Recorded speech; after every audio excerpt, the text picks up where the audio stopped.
What's up guys, welcome back to another video, and on today's video we're going to be doing a breakdown of the match between Real Madrid and Atletico Madrid in the Champions League. Without further ado, let's get into it. So this was the first goal that Rodrigo scored. In this picture we can see that the Atletico Madrid defense is extremely lopsided to one side. Everyone is pushed onto this side. Pretty much the whole team is on this side. Um, there's two players here, and Rodrigo is pretty much in a 1v1 with this player. There's a huge gap here, although there's no player really exploiting it. What Mbappe really should be doing is trying to come in here. But this was a tactic I think that Atletico Madrid were purposely deploying. It seems the danger man, as they've perceived to be, is Vinicius. So all night, pretty much, he was kind of just getting watched to triple team. So that gives Rodrigo a big chance, a big space here. So let's see what happens next. So Valverde plays a wonderful through ball in behind this fullback. You mean you couldn't get a better through ball than this? And even as this ball has been played, you can see that this defender from Atletico Madrid is just so slow to get across. I would like to know why he's not doing that, because as you can see, like I said, there is not a single Real Madrid player in a fucking square kilometer of this space. Um, like all our players seem to be lined up in a weird line like this, and you have Mbappe here, who's been marked by one, two, and then maybe you could say three players.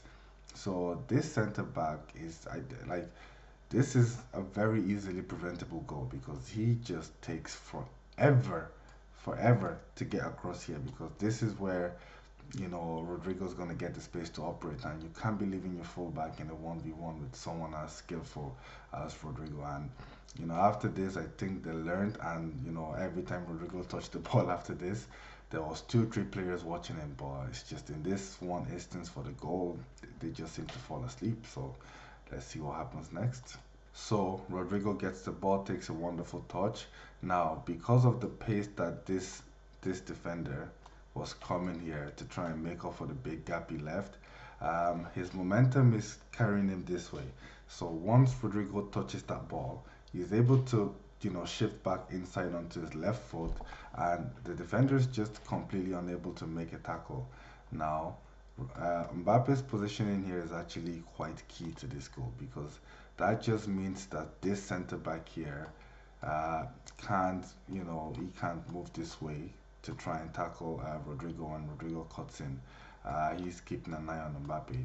Now, this guy here, I don't know what he's watching. I think that's Lorente. He maybe could get back here and try to, close this gap a little bit more. Just put a little bit of pressure on Rodrigo.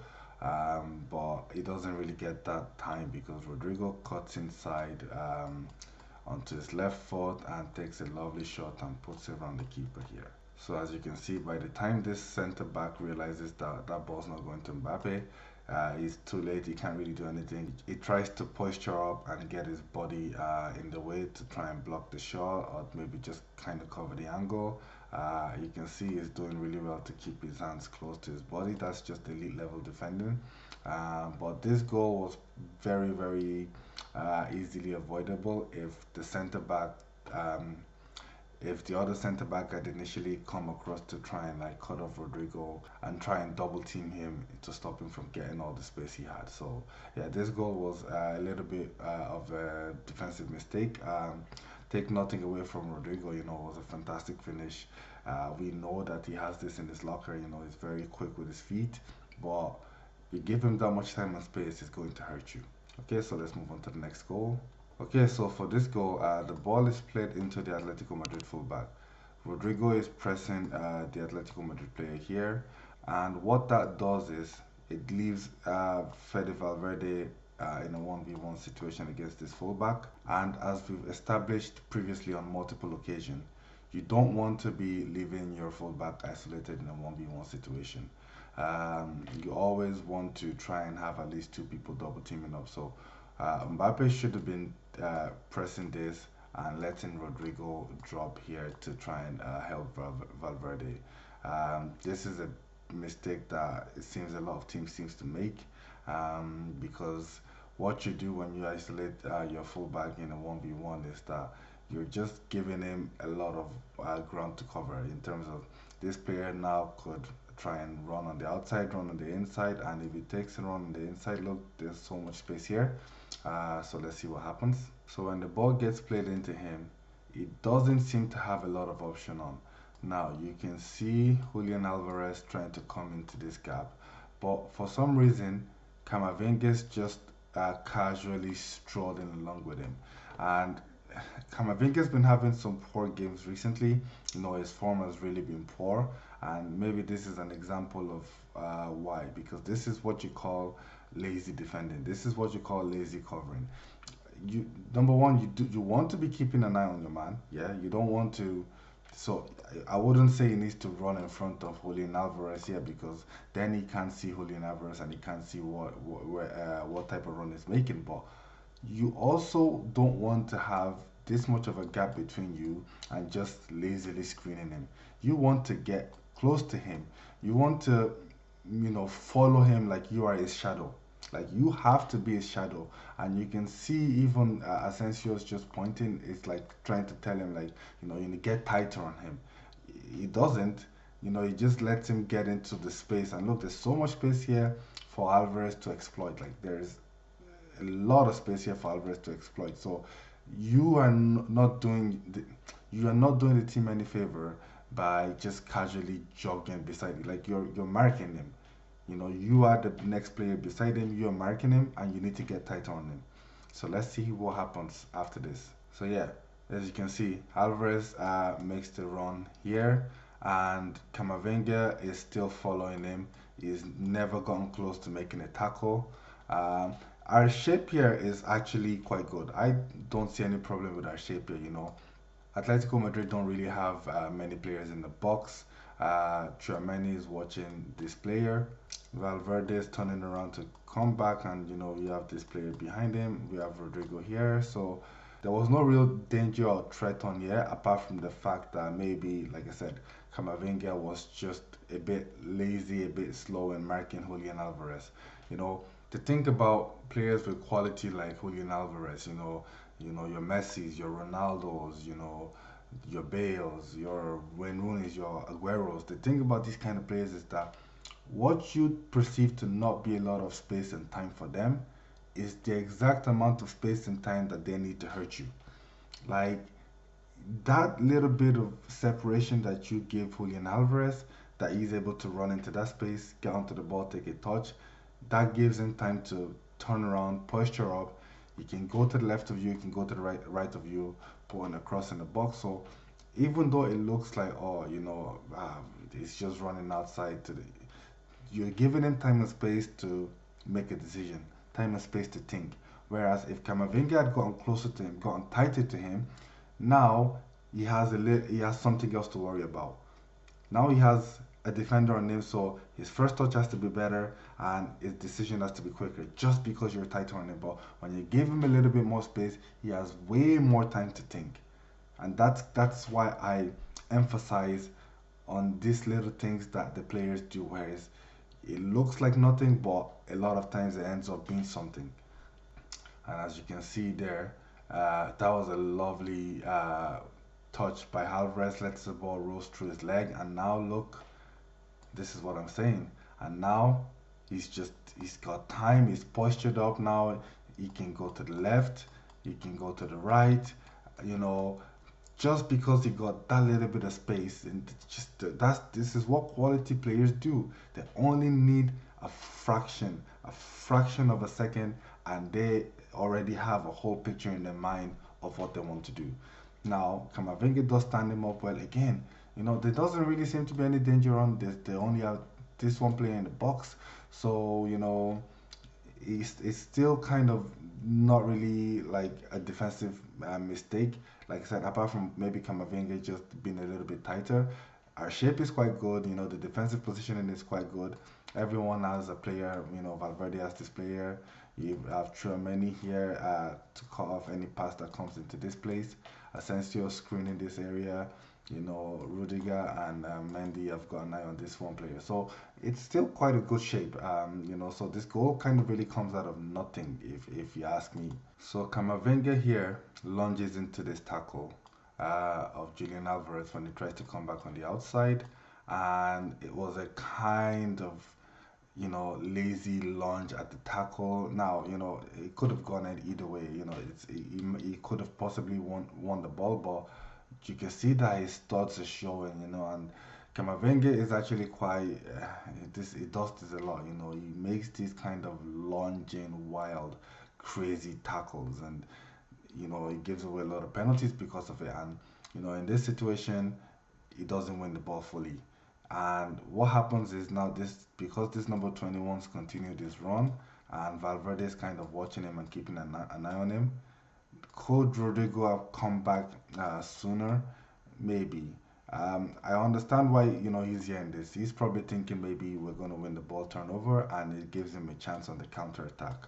But I would say if you're playing on the wing and your job is to come back and help the fullback, you take those little extra steps. Those little extra steps are the difference between stopping your team from conceding and getting the ball and being able to go on the counter attack, because there's just a lot of space here for Julian Alvarez to operate once it turns back. And because this fullback is running in here, he's taking Valverde away. Tchouaménis are watching this guy, so the responsibility falls next to the closest player, which is Rodrigo. And now see, Alvarez is able to shake off Camavinga. He's no longer in question. And Valverde is here, again, maybe Valverde also could have, tried to cut him off here because there's nobody here. There's nobody here. And again, Atletico Madrid still only have one player in. Okay, they have two players in the box in this situation because you have this guy here, but the real threat here is this guy. Now, Mendy doesn't really have an eye on this guy, so if let's say Alvarez had, crossed the ball back post, that would have been a problem, but it's a lot more difficult to score from this kind of position. Whereas if the ball comes in this area, you have Rudiger that can meet this attacker for the headers. But as you can see, Alvarez has just so much space to drive into here. Courtois kind of at his near post because he's probably expecting the ball to be crossed in, and Alvarez just drives in here and whips the ball into the corner. In my opinion, you know, this goal really came out of nothing. It's a wonderful strike from Alvarez. He does well to get away from Camavinga, who makes a very lazy tackle, but it's an absolute wonderful strike. These are the kind of goals, these are the kind of opportunity chances that top players get and they take. I have no issues with our defensive shape. I'd be nitpicky to say Rodrigo should have came here. There's no real threat on. Like I said, maybe Valverde could have came out a little bit quicker, but they were probably all expecting him to cross the ball in or pass the ball. The shot really comes out of nothing, and it's a wonderful finish. So yeah, this goal is 100% individual play by Julian Alvarez. Okay, so we're going to move on to the next goal. So this goal starts off in this picture.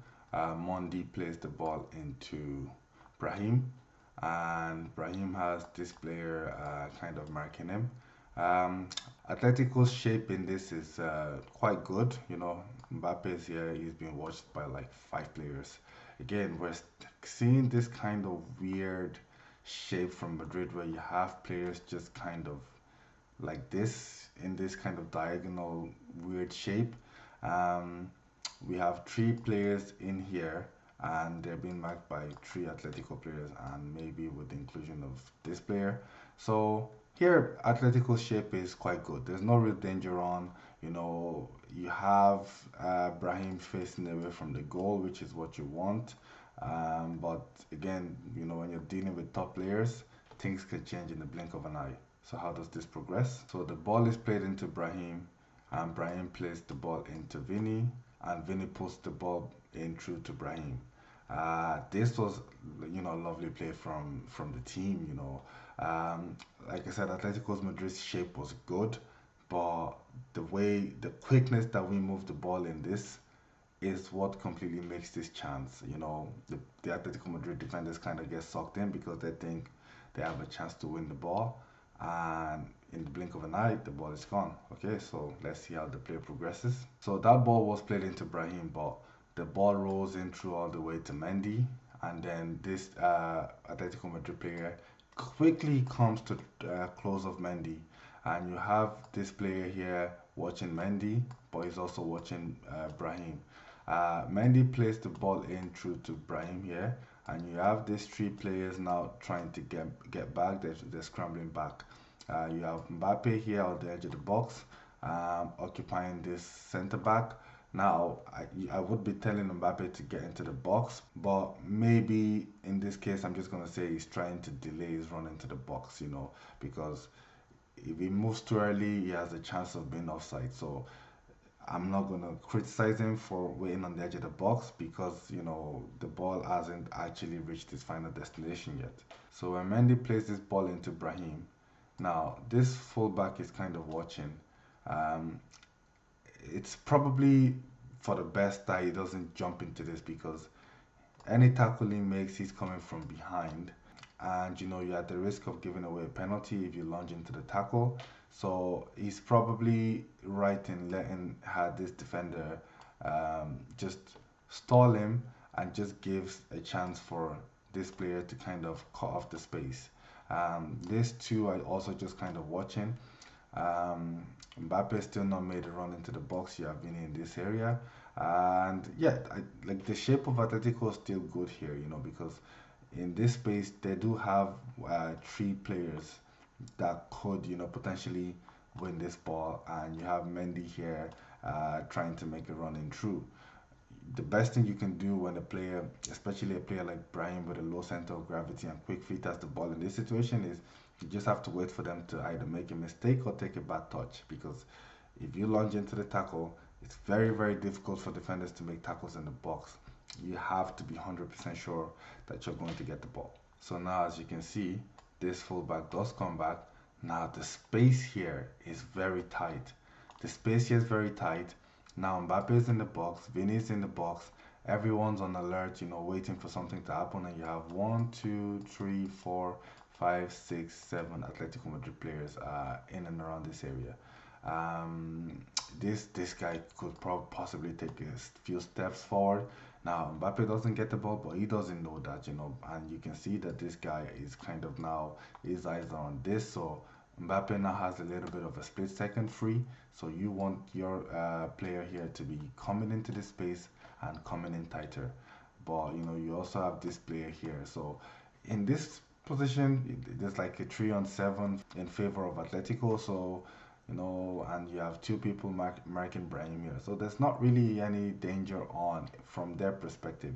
Similar to the Julian Alvarez situation, in terms of your shape, in terms of positioning, you're doing everything that you should be doing. But in terms of tackling, just like Camavinga made a poor tackle on Julian Alvarez, maybe the tackle could have been better from the Atletico Madrid player on Brahim. But again, these are top players. They're playing at the, you see a player like Brahim, like to get into the team like Madrid, to get into a squad like Madrid, you have to be good. You have to have that little bit of quality about you. You have to have just that little bit of something extra because this is, a team where the best players play. So you have to be able to do things like this. So Brahim literally sells him a body feint, and I didn't even notice this, but he absolutely sits. He sits this player down, like he puts him on his ass. Number 22 can't touch him because if he sticks his leg in, it's a penalty. And he gets a little bit of space. And look, you already have another two Atletico Madrid players, trying to cover. But here you can see he has options. He can play through to Mendy, Mbappe's, and now you see, I think this is Griezmann has gotten in front of Mbappe, and Mbappe really probably wants to be running here, and this is something Mbappe really needs to learn in the long term. You can't just stay in one place. You can't just stay in one place, but this isn't about Mbappe. This is about the brilliant, wonderful play from Brahim.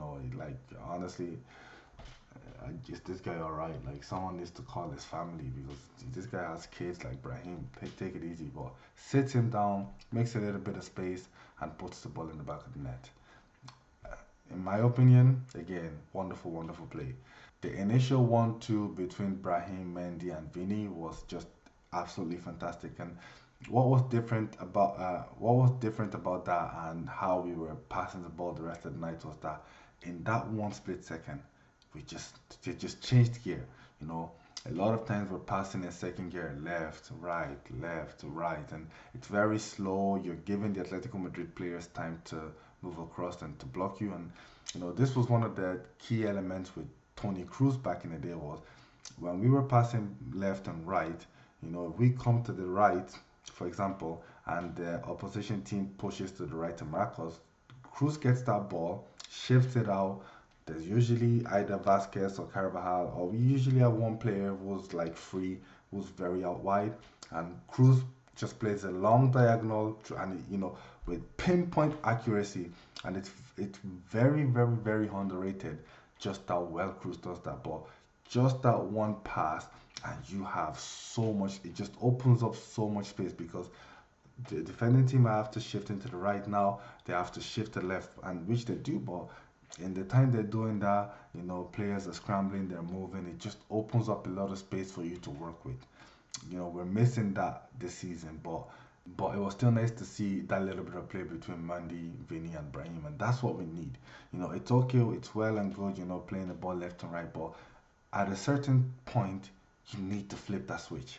You need to flip that switch. You need to one, two, three, move it quickly because Atletico Madrid are a very good defensive side, and to score goals against them, you need to play quick. To score against any team, really, you need to play at this level, and we haven't been doing that all season, and that was very, very good to see there. And I think this goal was really down to, like I said, it was just wonderful play. The defenders couldn't really do more. They covered their spaces. They put pressure on the ball. They tried to get tackles in, but there's sometimes no matter how well you defend, no matter how well your shape is, there's only so much you can do. Like even in this picture, you can see that the only person here that's really free is Mundi, and Griezmann's in a position to tackle him if the ball comes, and he's also got an eye on Mbappe. They have all they have all their gaps and spaces covered in a sense. So Brahim shifts onto his right, puts the ball in the far corner, and good night. Yeah, it's a wonderful team goal. Mendy's kind of like looking for the ball, but then he's just watching as the ball goes in. I don't think he has any complaints about that. No, this was a wonderful, wonderful piece of team play. And I think in this game, 2 out of the 3 goals were really down to either good team play or good piece of individual brilliance. The first goal scored by Rodrigo is a piece of like individual brilliance, but he had so much space to do that. Whereas Alvarez really didn't have as much space as Rodrigo. That was maybe just because of poor marking by Camavinga. Like I said, he really should have been a bit tighter in marking him, but the goal kind of came from nothing as well. The third goal was really, really, really, really good play. Like, I mean, fantastic play. I can't really blame the defense for that because it was just the ball was just moved too quickly for them to really comprehend. And this is just what top players do. So, thanks for watching. Please like and subscribe if you like the video. See you on the next one.